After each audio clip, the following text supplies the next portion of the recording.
Court பார்க்க சொல்ல அனுமதிக்குதுல? பார்க்க இல்ல சொல்லு. சார், அதுவும் எழுதி வாங்கியாச்சு. லைக் பார்க்க கூடாது. சிஸ்டம் வந்துட்டு இஸ் அகைன்ஸ்ட் மென். உங்களை பண்ற டார்ச்சர்ல நீங்களே விட்டு விலகி வர மாதிரி தான் இருக்கும். இப்போ நான் என் குழந்தை முன்னாடி போய் நின்றா கூட அங்கிள்ட்டு தான் கூப்பிடுவேன். என்ன குழந்தை நினைச்சிட்டு எல்லாம் இருக்கிற மாதிரி எல்லாம் யாரும் கிடையாது சார். ஒன்று அவங்க புரிஞ்சுங்க, இது தப்பு. பொம்பளைங்களே மோசங்கிற டேர்ம்க்கு ஈக்குவல். இது ஹார்ஷா இல்லையா? இப்படி உங்க பிள்ளைகளுக்காக முடிவு எடுக்கிறீங்க. அது வேண்டாம்னு சொன்ன நீங்க யாரு? ஒரு ப்ரௌட் சிங்கிள் மதர் அப்படின்னு எப்படியெல்லாம் முன்னிறுத்துறீங்க, எங்கெல்லாம் அதை உயர்த்தி பிடிக்கிறீர்கள்? யார் என்ன கேட்டாலும் எஸ் ஐ எம் சிங்கிள் மாம்ன்றது சொல்றது. சோஷியல் மீடியால சிங்கிள் மாமோட லைஃப் ஜர்னி எப்படி இருக்குதுன்னு ரெகுலரா பதிவு பண்ணிட்டு வந்துட்டு இருக்கிறேன். இந்தியா அமெரிக்கா விட ஃபாஸ்ட் ஆகிடுச்சுடா. நான் ஒரு சிங்கிள் மாமா எல்லாம் பண்றேன் அப்படிங்கறத நான் உரக்க சொல்லுவேன். ஃபேமிலியில ஈவன் வெளியவும் அதே தான். ஒரு ஃபங்க்ஷனுக்காக இன்விடேஷன் எடுக்க வீட்டுக்கு வராங்கன்னா ஹஸ்பண்டோட வாங்கன்னு வாங்க. தனியா தான் இருக்கேன், நான் என் குழந்தையோட நான் வருவேன். நான் சொல்லுவேன், நான் ஒரு லைஃப் கோச். இந்த பொம்பளை பிள்ளைங்க வந்து நிறைய விஷயத்தை பார்த்து பயந்த மாதிரி இருப்பாங்க. அவங்களுக்கு நான் மோட்டிவேஷன் கொடுக்கும்போது பி எ சிங்கிள் மாம், நான் இவ்வளோ செய்யறேன் அப்படின்னா எல்லாராலையுமே செய்ய முடியும். நானே வாலண்டியரா அதை ப்ரௌடா சொல்லுவேன். அங்கேயே அந்த சிங்கிள் மேம்ங்கிற அந்த ஸ்டேட்டஸை முன்வைக்கணும். மழுப்பு. இப்ப நீங்க சொன்னீங்கல்ல, அதை ஏன் பெருமையா சொல்றீங்க? பெருமையா சொல்றீங்கன்னா சொல்லவே இல்லை. அப்படிப்பட்ட தரங்கட்ட வார்த்தை என் வாயிலிருந்து வரவே வராது, பேசவும் இல்லை. ஒரு பெண் தனியா இருந்தாலும் அந்த பெண் மேல வரலாம். அதுக்கு நான் ஒரு எடுத்துக்காட்டுங்கிறதுக்காக நான் அதை சொல்லுவேன். நாங்களா போய் வந்து முன்வைக்கிறதுன்னு பாத்தீங்கன்னா ஸ்கூல்ஸ்ல, ஆபீஸ்ல, அதாவது ஒரு ஃப்ரெண்ட்ஸோட பாருங்க நான் நல்லா இருக்கேன்னு சொல்றதுல நான் சந்தோஷப்படுறேன். ஆக்சுவலா குழந்தை பிறந்தப்ப நான் அடைஞ்ச சந்தோஷத்தை விட இந்த சந்தோஷத்தை எப்படி சொல்றது? காலேஜில் படிச்சுட்டு இருக்கக்கூடிய மாணவர்கள் தானே, அவங்க கிட்ட நீ சிங்கிள் மாமா இருந்தாலும் சாதிக்கலாம்னு சொல்ல வேண்டிய தேவை என்ன இருக்கு? நீங்களும் பொதுச்சேவை, நானும் பொதுச்சேவை, நமக்குள்ள எதுக்கு பிரச்சனை? இதை போய் பெருசுபடுத்துறீங்களே. இப்படி ஒரு சிச்சுவேஷன் வச்சுக்கோ, மாணவர்கள்ட்ட போய் ஒரு மோட்டிவேஷன் ஸ்பீச் கொடுக்குறாங்க. நான் திருமணமானதுனால தான் வெற்றிகரமாக இருக்கிறேன்னு அந்த பெண் சொன்னா அதை நீங்க அக்செப்ட் பண்ணுவீங்க? டெஃபினட்டா இல்ல சார். டெஃபினட்டா இல்ல சார். அப்ப அவங்களுக்கு வந்தா ரத்தம், எங்களுக்கு வந்தா தக்காளி சட்னியா? டிவோர்ஸ் சிங்கிள் மதர்னாலே ட்ரீட் பண்ற விதம் இருக்கும்ல. நம்ம என்னமோ வாழ்க்கையிலே தோத்துட்டா மாதிரி இந்த மாதிரிலாம் நம்மள ட்ரீட் பண்ணுவாங்க. எல்லாம் வந்து இவரை பார்த்து ரொம்ப பாவப்பட்டு போங்க சார். மனசு விட்டுறாதீங்க. என்னடா ஆறுதல் சொல்லிட்டு போறாங்க. ஆனா அவங்களோட நம்ம பெட்டராவே இருப்போம். அந்த இடத்துல வந்து உங்களை விட நான் நல்லா தான் இருக்கேன்றதை நான் ரொம்ப ப்ரௌடா ஸ்ட்ராங்கா காமிப்பேன். பெரிய சாதனை. புருஷன் இல்லாத பெருமையா சொல்ற பாரு. இதெல்லாம் ஓவர் நக்கலு. இதுல இவர்கள் எங்கெல்லாம் அப்படி முன்னிறுத்துவதில் உங்களுக்கு உடன்பாடு இல்லை? அவங்க வந்து இன்ட்ரோ பண்ற மாதிரியே சிங்கிள் மதர்ன்றதை ஏன் முன் வைக்கிறாங்க? ஏன்? அதெல்லாம் வந்து ஒரு முன் அனுபவம் தான். சிங்கிளா இருந்தா என்ன, ஜாயிண்டா இருந்தா என்ன, மதர்னா எல்லாமே ரெஸ்பான்சிபிலிட்டிஸ் தான் sir. It is a kind of setting boundaries sir. ஏன் சிங்கிள் மதர்னு சொல்லி அந்த பவுண்டரி செட் பண்றீங்க? சொல்றதா இருந்தா ரீசனா சொல்லுங்க. ரீசன் இல்லன்னா அதை சொல்லாதீங்க. அது என்ன ரேஷன் கார்டாடா? அதை நார்மலைஸ் பண்றதுக்கு தான் நான் ட்ரை பண்றேன். எப்படி நான் மேரிட் அப்படின்னு அவங்க சொல்றது நார்மலா எடுத்துக்கிறாங்களோ, சிங்கிள் பேரண்ட்ங்கிறது நார்மல் அப்படிங்கிறது தான் எனக்கு வேணும். சிந்திக்கப்பட வேண்டிய விஷயம் தான். நம்ம சொசைட்டில வந்து இப்போ சிங்கிள் மதரா வாழ்றதுக்கு எல்லா பிளாட்ஃபார்ம் இருக்குன்னு நார்மலா சொல்றாங்க. அப்ப ஏன் நீங்க ப்ரௌடா வந்து ரொம்ப கஷ்டப்பட்டு பண்றேன்னு சொல்றீங்க? இன்னமும் பல பெண்கள் அவங்க வந்து ஒரு புழுக்கத்துல வாழ்ந்துட்டு இருக்காங்க. எங்கள மாதிரி சிங்கிள் மதர் சொல்லும் போது இதுல இருந்து ஒரு தைரியம் வரலாம். தைரியம் வந்து சரி நம்ம வேலைக்கு போலாம், நம்ம குழந்தைங்களுக்கு பண்ணலாம். ஒரு டிவோர்ஸ் வந்து கோர்ட்ல ஃபைல் பண்றாங்கன்னா 1000 வழிகள், குழந்தையோட ஃபியூச்சர் எதுவுமே தெரியாம சோஷியல் மீடியால ப்ரௌடா நான் சிங்கிள் மாமா இருக்கேன்னு ஒரு செகண்ட்ல நீங்க சொல்லி ஒரு கண்டென்ட் கிரியேட் பண்றீங்க. ஆனா அந்த இம்பாக்ட் வந்து யாரும் யோசிக்கிறதே இல்ல. ஒரே பாம், ஒரு police station, 4 PC, spot out. தனியா ஒரு அப்பாவால குழந்தைய வளர்க்க முடியாதுன்னா அம்மாவாலையும் வளர்க்க முடியாது, அம்மாவால வளர்க்க முடியுதுன்னா அப்பாவாலையும் வளர்க்க முடியும். சட்டத்திலே ஒரு பெரிய கொள்கை இருக்கு. Child welfare is paramount consideration. அம்மா ஜெயிக்கிறாங்களா அப்பா ஜெயிக்கிறாங்கன்றது முக்கியம் இல்ல, குழந்தை ஜெயிக்குதா. இன்னைக்கும் எத்தனை பேரு சார் அழுதுட்டு கூனி குறுகி உட்கார்ந்துருக்காங்க. முடிவெடுக்கணும்னு நினைக்கிறவங்களையும் இவங்க பயம் போடுறாங்க. ஒரு குடும்பத்தை சேர்க்கறதுக்கு கோர்ட்ல ஒரு நீதிமன்றம் முடிஞ்ச வரைக்கும் சேர்த்து வைக்கதா பாக்குறோம். அதுக்கப்புறம் தான் டிவோர்ஸுக்கு போறோம். சண்டை போட்டுட்டு இருக்கீங்க போங்க. என்னங்க ஒண்ணா சேர்த்து போங்க. ஒரு சிங்கிள் மாம் வேர்ல்ட் வந்து ரொம்ப பியூட்டிஃபுல்லா இருக்கும். ஒரு வீடியோவை போட்டு நீங்க ஏன் இன்ஃப்ளூயன்ஸ் பண்றீங்கன்னு கேக்குறாங்க. பாக்குறவங்க பெர்ஸ்பெக்டிவ்ல தான் இருக்கு. ஓ நம்மள புருஷனை விட்டுட்டு நம்ம குழந்தைய கூட தனியா போயிடலாம் யாரும் அந்த டென்ஷன்ல அந்த வீடியோவை பார்க்க போறவங்க கிடையாது. அது வந்து பார்க்கவே இல்லைன்னு யாரும் நீங்க சொல்லவே முடியாது. சூப்பர் ஐடியா இல்ல? நாம இதே ஃபாலோ பண்ணலாம்ல. லைஃப் தோல்ஸ்டியாடா. நானா அட்வொகேட் பேசுனதுல ஒரு விஷயம் क्वेश्चन வார்த்தைகள் இருக்குல்ல, move on, cut off, you have deserve a better life, இந்த வார்த்தைகள் ஏன் பயன்படுத்தணும்? இதுதான் தவறான விஷயம். நான் அந்த யூ டிசர்வ் பெட்டர்ன்ற ஹேஷ்டாக் வேணா நான் எடுத்துக்கிறேன் சார். கரெக்ட். கற்பூரம் மாதிரி கப்புன்னு பிடிச்சிட்டேன். நாங்க போடுற ஒரு 30 செகண்ட் ஒரு ரீல பார்த்து இம்பல்சிவா யாருன்னா டிசிஷன் எடுக்கிறாங்கன்னா அது அவங்களோட இம்மெச்சூரிட்டி. பார்த்ததும் கேட்டதும் எல்லாமே போயா? நான் சொல்ற வார்த்தை ஒரு சில அவங்க இமேஜோட முடிவு எடுக்கிறாங்கன்னு உங்களுக்கே தெரியுது இல்லையா? ஒரு ரீலை வச்சு நீங்க உங்களோட லைஃப் டிசிஷன் எடுக்கிறீங்கன்னா அது ஒரு இண்டிவிஜுவலோட முட்டாள்தனம். அது நீங்க என்னோட எல்லா கண்டென்ட்டையும் பாருங்க. நான் அங்க கஷ்டத்தையும் ஷேர் பண்றேன், சந்தோஷத்தையும் ஷேர் பண்றேன். இப்படி எல்லாருமே யோசிக்க ஆரம்பிச்சிட்டீங்கன்னா நாங்க என்ன பண்றது? அவங்க வந்துட்டு தனியா நின்று சம்பாதியத்துக்கான ஒரு வழி பண்ணி ஒரு குழந்தைய வளர்த்து ஒரு சாதனை பண்ணியிருக்காங்க. அந்த சக்சஸை டிவோர்ஸ் ஆன ஒரு விஷயத்து மேல ஏத்தி வச்சு பேசுறாங்க. அது ஒரு வீடு வாங்குறதா இருக்கட்டும், ஒரு கார் வாங்குறதா இருக்கட்டும், குழந்தைங்களுக்கு செலவு பண்றதா இருக்கட்டும். நான் சிங்கிள் மாமா இருக்கும் போது ஆஃப்டர் டிவோர்ஸ் நாங்க பண்ணியிருக்கோம், நாங்க ப்ரௌடா சொல்லாமே. நல்லா தானே சொல்லிக்கார இதை வரவேறுங்க. நான் இப்போ ரீசெண்டாக வீடு வாங்கினேன் சார். இப்போ நான் வீடு வாங்கினது நான் சேர்ந்து இருந்த போது வாங்கினதா அந்த கிரெடிட்ஸ் எல்லாமே யாருக்கு போயிருக்கும்? உங்களுடைய உழைப்பு, உங்களுடைய தன்னம்பிக்கை. அது மறுக்கல நான். அப்புறம் என்ன, மேட்ரு சால்வ் ஆயிடுச்சு. பட் டிவோர்ஸ் ஆகி வந்ததுனால தான் அப்படின்ற அந்த வந்து எல்லாத்துக்குமே ஒரு ராங் எக்ஸாம்பிள் செட் பண்ணும். அது அப்படியா? அப்படித்தான். டிவோர்ஸ் ஆனாலும் நாங்க டிவோர்ஸ் ஆனதுனால தான் நாங்க வெற்றிகரமா இருக்கோங்கிறத நாங்க மீன் பண்ண வரல. டிவோர்ஸ் ஆனாலும் நாங்க டவுன் ஆகலன்னு சொல்ல வரோம். இதை எப்படியும் சொல்லாமா சார்? பின்ன எப்படி தான் நான் சமாளிக்கிறது? நானுமே சிங்கிள் மதரா இருந்தவங்க தாங்க சார். நான் இப்போ வந்து நான் செகண்ட் மேரேஜ் பண்ணிருக்கேன். அவங்க ஃபேஸ் பண்ண அத்தனையுமே நான் ஃபேஸ் பண்ணியிருக்கேன். எல்லாம் பார்த்தாச்சு சார், எல்லாம் பார்த்தாச்சு. பையனுக்கு வந்து 2 வயசுங்கும் போது எனக்கு கல்யாணம் பண்ணிக்கிட்டாங்க சார். 3 வருஷம் டேப்லெட்டே போட்டுக்கிட்டேங்க சார், எனக்கு குழந்தையே வேணாம் அப்படின்ட்டு. என் பையனை எப்படி பார்த்துக்கிறாங்கன்றதை வச்சு தான் நான் செகண்ட் பேபி பெற்றுக்கணும்னு நினச்சேங்க சார். இப்போ எனக்கு 1.5 வயசில் பாப்பா இருக்கிறா. 6 வருஷம் ஆச்சுங்க சார் கல்யாணம் ஆகி. என்னை நல்லா தான் வச்சுருக்காங்க. திட்டமிட்ட குடும்பம் செவிட்டாத இன்பம். ஆஹா, கேட்கறதுக்கு எவ்வளோ நல்லா இருக்கு. நான் என்ன இவங்களை சொல்கிறேன்னா அவங்க தன்னைத்தானே ஏமாற்றிக்கிறாங்கன்னு தான் நான் சொல்லுவேன். அவங்க சொன்ன மாதிரி எங்களுக்குமே அதெல்லாமே இருந்துட்டு அதெல்லாம் முடியாத பட்சத்தில் தான் இந்த ஒரு ட்ராக் நாங்கள் எடுத்திருக்கோம். உனக்கு அமையுது, எனக்கு அமையல. இவங்க வந்து ஹாப்பி கப்பிள்ஸா இருக்க மாதிரி ஒரு பின்பம் காமிக்கிறாங்கல்ல. நாங்களும் எங்களுக்குள்ள எவ்வளவு கஷ்டம் இருந்தாலும் அதை நாங்க காமிக்கிறோம். இட்ஸ் ஈக்குவல் தானே? அப்போ உன்னோட ஒன்னாயிட்டோம், மண்ணோட மண்ணாயிட்டோம். என்ன சாக்கா?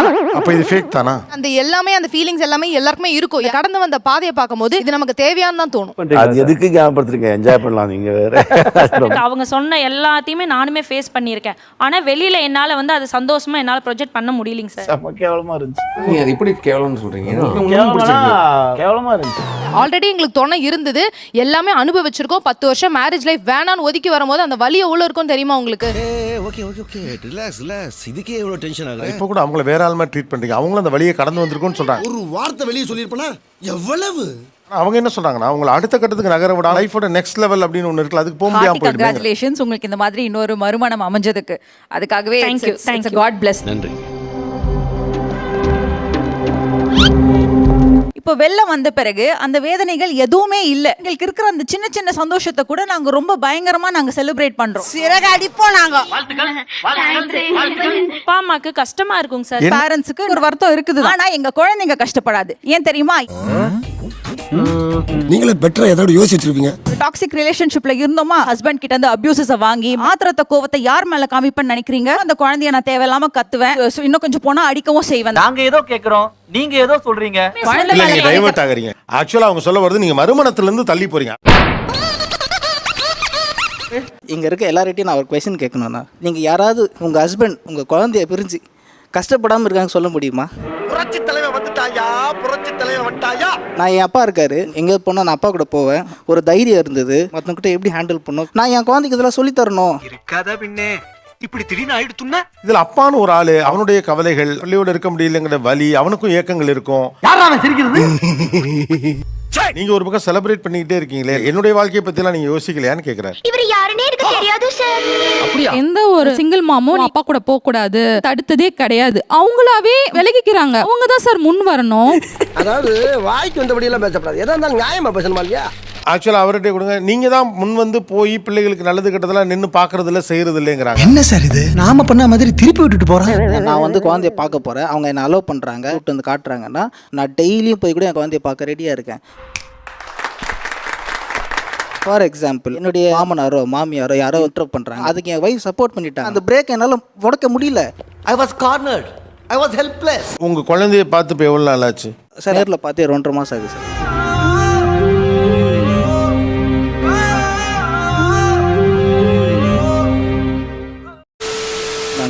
சோஷியல் மீடியாவில் இவங்க பண்ணுறது வந்து இன்ஃப்ளூயன்ஸ் ஆக மாட்டேங்குது. நான் சொல்கிறேன் இன்ஃப்ளூயன்ஸ் ஆகுது.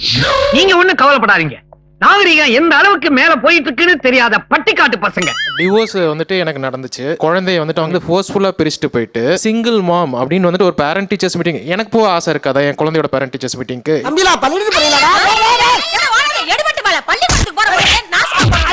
காசை மட்டும் என்கிட்ட வாங்கிட்டாங்க செட்டில்மெண்ட் அப்படின்ட்டு. பேமெண்ட் அமுக்கிட வேண்டியதான். என்கிட்ட சொன்ன வார்த்தை என்னன்னா அப்பான்ற ஒரு கேரக்டர் இருக்கதே என் பொண்ணுக்கு தெரியவே தேவையில்ல அப்படின்னு தான் சொன்னாங்க. அவங்க கடைசி எப்ப பாத்தீங்க உங்க பொண்ணு? 9 வருஷமா பார்க்கல சார். அதான் எழுதி வாங்கிட்டாங்க. பிளானிங் அப்பாக்கள் பாக்குறது இல்லைன்னு சொல்றீங்க, அப்பாக்களை பார்க்கவே விடுறது இல்லையே. நீங்க குழந்தையோட இருக்கீங்க, செலிப்ரேட்டும் பண்றீங்க, அவரும் சிங்கிள் ஃபாதர் தானே. I don't know passing clouds. எப்பெல்லாம் உங்க பிள்ளை ஞாபகம் உங்களுக்கு வரும்? இப்ப எப்படி வளர்ந்துருப்பா, இப்ப எப்படி இருப்பா, இந்த மாதிரி எல்லாம் தோணும்ல. இப்போ நான் என் குழந்தை முன்னாடி போய் நின்றா கூட அங்கிள்ட்டு தான் கூப்பிடுவேன். என்ன ஹலோ அங்கிள், எப்படி இருக்கீங்க? சூப்பர். என்ன சொல்றது, சமம் அப்படின்ட்டு எல்லாரும் சொல்லிடுவாங்க. ஆனா சிஸ்டம் வந்துட்டு இஸ் அகைன்ஸ்ட் மென். உங்களை பண்ற டார்ச்சர்ல நீங்களே விட்டு விலகி வர மாதிரி தான் இருக்கும். யாரா நீ? எங்கடா இருந்த? கூடவே தான் இருந்தேன். இதுக்கு என்ன பதில் இருக்குன்னு கேட்குறேன். நான் எத்தனையோ முறை என் ஹஸ்பண்ட் கிட்ட கெஞ்சிருக்கேன். உனக்கும் எனக்கும் முடிஞ்சிருந்தாலும் உன்னோட உறவு உன்னோட குழந்தையோட என்னைக்குமே முடியாது. அந்த அப்பா இன்னைக்கு வரைக்கும் he has never come forward. அவங்க வர மாட்டேங்கிறாங்க. வர மாட்டேன்றாங்க. எப்படி ஆயிடுச்சு பாருங்க சம்பவம். அதெல்லாம் கவனத்தில் எடுத்துக்கணும் தலைமுறை. என்னோடதுல என்னன்னா கோர்ட் ஆர்டர் படி குழந்தைங்களை அவர் பார்க்கணும்னு இன்ஃபார்ம் பண்ணா நான் கூட்டிட்டு போய் காமிக்கணும். பட் குழந்தைங்க விரும்பல அவரை பார்க்கறதுக்கு. ஆஃப் பண்ணாத. ஊர்ல இருக்கிற மத்த டிவி எல்லாம் யார் தலைவர் ஆஃப் பண்றது? எத்தனை வயசு குழந்தைங்களுக்கு? 6 வயசு குழந்தை ஒண்ணு, இன்னொரு பாப்பா வந்து 3 இயர்ஸ் தான். 6 வயசு குழந்தை 3 வயசு குழந்தை அப்பா பார்க்க விரும்பலன்னு சொல்லுமா என்ன? கொஞ்சம் அசந்தா அள்ளி விட்டு தள்ளுறாங்கப்பா. நீங்களே வந்து அப்படிலாம் இல்லப்பா, ஏதோ எங்களுக்கு சொல்ல வேண்டியது தானே. எனக்கு அதுல விருப்பம் இல்ல சார். அதை மட்டும் சொல்லுங்க அப்ப, உண்மையே அவ்வளவுதான். அப்ப இதெல்லாம் பொய்யா? அவ்வளவு எல்லாம் கிடையாது. லேசு வாசா. என்ன லேசு வாசா? பிள்ளைங்களை பார்க்குறேன் போறேன் வரேன்னு மறுபடியும் ஏதாவது பிரச்சனை வந்துடக்கூடாதுன்னு நீங்க அதை கட் பண்ணிட்டீங்க. ஆமா, நம்ம ஊரு நல்ல ஊரு இப்ப ரொம்ப கெட்டு போச்சனே. டஃபஸ்ட் டைம்லலாம் என் கூட இல்லை, என் குழந்தை கூட இல்லை, எந்த ஃபினான்ஷியல் இதுவும் சப்போர்ட் பண்ணல. இப்போ என் குழந்தைய பார்க்க நான் அனுமதிக்கிறது இல்லை. என்னை கண்டுக்கிறது இல்லையா? அவாய்ட் பண்றாங்களா? கோர்ட் பார்க்க சொல்லி அனுமதிக்குதுல? பார்க்க இல்ல சொல்லி சார், அதுவும் எழுதி வாங்கியாச்சு. லைக் அதுவும் எழுதி வாங்கியாச்சு. நான் என்ன கேக்குறேன்னா, அந்த குழந்தைக்கு இமோஷன் முக்கியம் இல்லையா? சட்டமும் அதை அனுமதிக்குதுல. ஃபியூச்சர்ல குழந்தை அப்பா தான் வேணும்னு விருப்பப்பட்டா அவன் போய் பாத்துக்கிட்டோம். அவனோட ஹோல் சைல்ட்ஹுட்டை இழந்திருப்பானே. அப்பாவும் குழந்தைகளுடைய சைல்ட்ஹுட்டை இழந்திருப்பாங்களே. எதிர்காலத்தை பத்தி எனக்கு கவலை இல்ல. எனக்கு மொத்தத்துல அந்த குடும்பம் உருப்படாம போணும். அதான் ஏன் லட்சியம். அப்பா வந்து குழந்தைய நினைச்சிட்டே எல்லாம் இருக்கிற மாதிரி எல்லாம் யாரும் கிடையாது சார். இது தப்பு. பொம்பளைங்களே மோசங்கிற டேர்முக்கு ஈக்குவல் இது. வாய் ஃப்ரீயா இருந்தா வாயில வந்தது எல்லாமே பேசுற நீ. ரெண்டு பேரோட இமோஷன்ஸை வந்து நீங்க எப்படி டிசைட் பண்ணீங்க? என் குழந்தைக்கு எது கரெக்டா இருக்கும்னு எனக்கு தெரியும். ஏன்னா டே டு டே லைஃப்ல நான் தான் அவங்க கூட டைம் ஸ்பெண்ட் பண்றேன். அப்பாவுக்கும் தெரியும் இல்லையா குழந்தைக்கு எது நல்லதுன்னுட்டு. வரே வா வாடாய தங்க கட்டி. உங்களுடைய பர்சனல் விருப்பு வெறுப்புக்காக அப்பா இப்படி தான் சிங்கிள் மதர்னு சொல்லி தனியா நான் வளர்த்தா நான் நல்லா வளர்ப்பேன். தனியா வளருங்க, நல்லா வளருங்க. அப்பாவுக்கு அந்த குழந்தை மேல எந்த ஹோல்டுமே இல்லையே. வேண்டாம் சார். ஏன் சார்? அது வேண்டான்னு சொல்ல நீங்க யாரு? நாளைக்கு வளர்ந்து நின்று நீ எங்க அப்பாட்ட இருந்து பிரிச்சு வச்சா அந்த பையன் கேட்டா நீங்க என்ன பதில் சொல்லுவீங்க? கேட்க மாட்டான் சார் என் பையன். ஆனா எல்லா முடிவும் நீங்க எடுக்கிறீங்க. நம் ராஜதந்திரங்கள் அனைத்தும் வீணாகி விட்டதே. சார் அவன் பாக்குறான்ல சார், அம்மா இவ்வளவு கஷ்டப்பட்டு வளர்க்குறான். நம்ம சிச்சுவேஷன்ல இப்போ நான் வளர்ந்துருக்கேன். பிறந்தலேருந்து அப்பா அப்பா நான் நேரில் பார்த்ததே கிடையாது. 32 வயசு ஆகுது. எங்க அம்மாவோட ஃபேமிலி வந்து பார்த்தீங்கன்னா வந்துட்டு எல்லாருமே பார்த்தீங்கன்னா வந்துட்டு டிவோர்ஸ் வாங்கி கொடுத்துருக்காங்க. நீங்க இப்போ கூட அப்பா சந்திச்சது இல்லையா? அவர் ஃபேஸ் கூட எப்படி இருக்குன்னு எனக்கு தெரியாது. போய் சொல்றேன்னா சான்று இருக்கா இல்லையா? இப்போ இத்தனை வருஷத்துக்கு அப்புறமா எனக்கும் என் ஒய்ஃபுக்கும் நடுவில் வர சண்டையில இந்த பொசிஷன்ல பார்த்தா வந்து நான் வச்சு பாக்குறப்ப அம்மா வந்து தப்பா முடிவெட்டாங்களோ அப்படிங்கிற மாதிரி எனக்கு ஃபீல் ஆகுது. ஏன் அப்படிலாம் சொல்றீங்க? Don't be like that. Be positive. இப்போ 32 வயசு இந்த மனுஷனுக்கு. இப்போ அவருக்கு இந்த ஏக்கம் இருக்கு. குழந்தையோட விளையாடுறப்ப எங்க அப்பா இதெல்லாம் நினைச்சிருப்பானே, ஆசைப்பட்டிருப்பானே, நான் ஏங்குறான். அவங்க அப்பா பத்தி அவன் கவலைப்படவே மாட்டான். அதெல்லாம் சொல்றீங்கல்ல. அப்ப நாளைக்கு இப்படி வந்து நின்னானா அப்ப என்ன செய்யறது?